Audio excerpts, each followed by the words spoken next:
বিসমিল্লাহির রহমানির রহিম। আসসালামু আলাইকুম এভরিওয়ান। জুয়েল চ্যানেল পক্ষ থেকে আপনাদেরকে আবারও অভিনন্দন ও শুভেচ্ছা। আজ আপনাদের মাঝে একটি নতুন টপিকস নিয়ে আলোচনা করব। টপিকসটি হলো নারীর জনশক্তি বাড়ানোর উপায়। দেখেন এভরিওয়ান, এটি একটি ইম্পর্ট্যান্ট একটি ডিজিজ।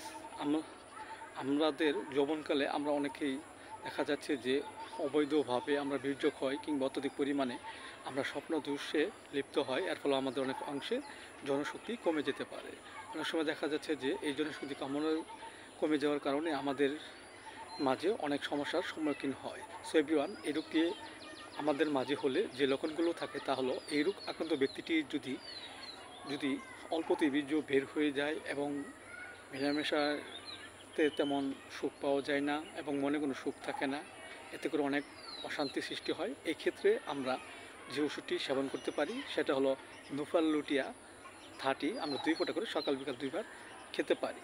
এছাড়া এই রোগ আক্রান্ত ব্যক্তিটি হঠাৎ যদি তার জননাঙ্গে দুর্বলতা থাকে এবং অল্প কথায় সে বীর্য বের হয়ে যায় এবং সহজেই কোনো কাজে শক্তি পাওয়া যায় না, এক্ষেত্রে আমরা যে ওষুধটি সেবন করতে পারি সেটা হলো ইন্ডিয়াম 30। আমরা 2 ফোঁটা করে সকাল বিকাল 2 বার খেতে পারি। এছাড়া যে কোনো নারী কম বয়সী বা বেশি বয়সীদের ক্ষেত্রে যদি কোনো দুর্বলতা থাকে এবং এর ফলে কোনো শান্তি পাওয়া যায় না, এক্ষেত্রে আমরা যে ওষুধটি সেবন করতে পারি সেটা হলো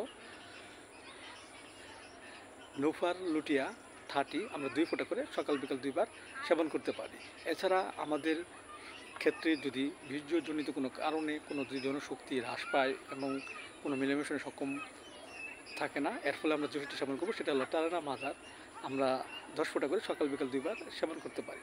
পাশাপাশি আমরা পথ্য হিসেবে যা গ্রহণ করতে পারি তা হলো আমরা প্রচুর পরিমাণে খেজুর, কিশমিশ, দুধ, ডিম ইত্যাদি খাবো। এর ফলে আমাদের মাঝে যে জনশক্তি যে দুর্বলতা সেটা আস্তে আস্তে দূর হয়ে যাবে এবং আমাদের মাঝে সুস্থতা ফিরে আসবে। সো এভরিওয়ান, ভিডিওটি ভালো লাগলে অবশ্যই আপনারা সাবস্ক্রাইব করবেন, পাশে থাকবেন। Thank you so much.